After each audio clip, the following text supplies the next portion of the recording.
ভালো নেই দৌলতিয়া পতিতাপল্লীর যৌনকর্মীরা। কিন্তু কেন?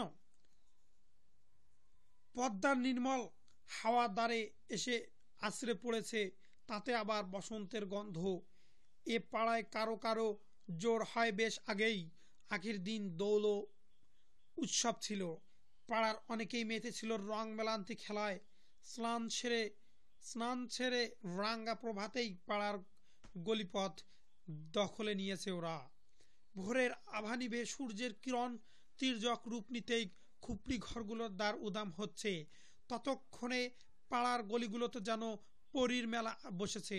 হাসি তামাশা খুঁটনুটি চলছে হরদম। আবার অশালীন অসভ্যতা ভাষায় খিস্তিতেও গালমন্দ কাটছে কেউ কেউ। মিলছে গেল রজনীতে ঘরে থাকা বাবুদের খদ্দের নানা কথাও। কোন বাবু কত বকশিস দিল, কোন বাবুর স্ত্রী কেমন, এমনই আলাপে ওরা একেবারে জমিয়ে তুলেছে।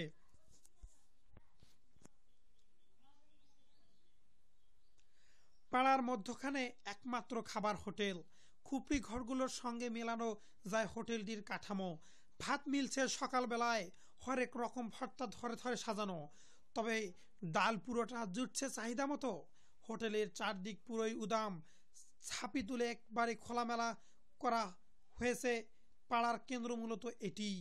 পাশের জুয়ার বোট, হক ছাড়ছে জুয়ারিরা। এর আশপাশ ঘিরে কয়েকটি ডিস্কো ঘর, তাতে একাধিক বিছানা পাতা। বাবুদের আয়েসের জন্য আছে কোলবালিশও। সেখানে মদ মিলছে, মিলছে বাইজিস নাচও। যারা নাচছে তারা পাড়ায় যৌনকর্মী খদ্দেরের সঙ্গে বিশেষ সখ্যতা থাকলেই কেবল এমন নাচ দেখায় ওরা। হোটেলে বসলেই গোটা পাড়ার রূপ নজর কাড়ে। হোটেলটির চারদিকে দাঁড়িয়ে ওরা খদ্দেরের নজরবন্দি করছেন। সময় গড়িয়ে সকাল ৮টা। তখন কয়েকজন মধ্যবয়সী থাকলেও অপেক্ষাকৃত তরুণীদের দখলে পুরুষের এই রংমহল। মধ্যবয়সীরা বেশিরভাগই প্রিন্টের সুতি শাড়ি আর স্বল্প আকৃতির ব্লাউজ পরা। কম বয়সীদের বসন বেশিরভাগই সালোয়ার কামিজ, গেঞ্জি প্যান্ট, শর্ট স্কার্টও আছে তার কারো কারো পরনে। সাজবেলায় যে ওরা উদাসীন নয় তা প্রত্যেকে ডুবে প্রকাশ। রংচটা মেকআপ আর বদন জুড়ে বসনের সঙ্গে মিলিয়ে লিপস্টিকের রঙে মিলিয়ে কপালে ছোট বড় টিপ, কড়া পারফিউম, যেন নিশিকালে কামিনী ফুলের সুবাস বইছে। ভারী দুল শোভা মিলছে কানের লতিতে। কারো কারো কানে একাধিক রং কিংবা রিং।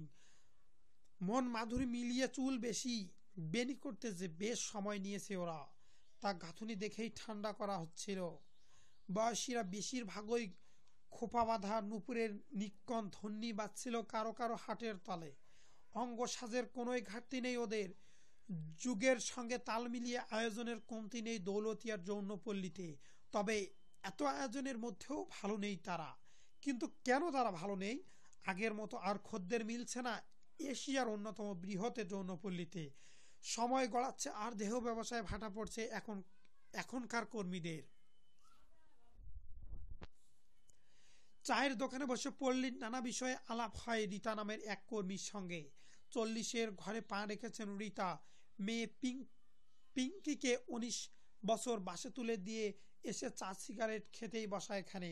পরিচয় দিয়ে আলাপ তুললেই বলেন, নঢি যৌনকর্মী গো, কথা শুনে কি করবেন?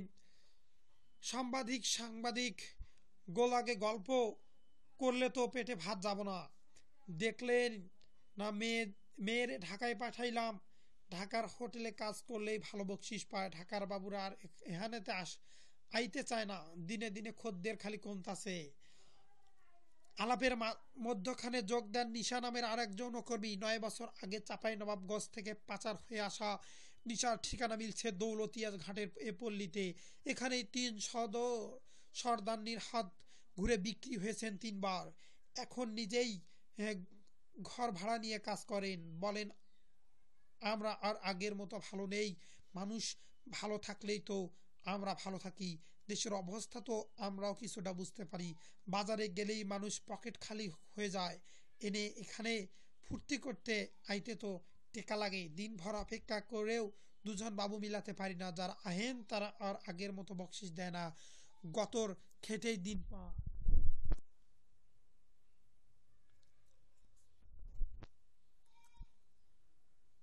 তো অবশ্যই আপনাদেরকে নিউজটি ভালো লেগেছে। প্রতিনিয়ত আপডেট, টপ নিউজ এবং প্রতিদিনের সবচাইতে জোরালো যে খবরগুলো আপনাদের ভিডিও আকারে পাওয়ার জন্য অবশ্যই আমাদের চ্যানেলটিতে সাবস্ক্রাইব করে রাখবেন।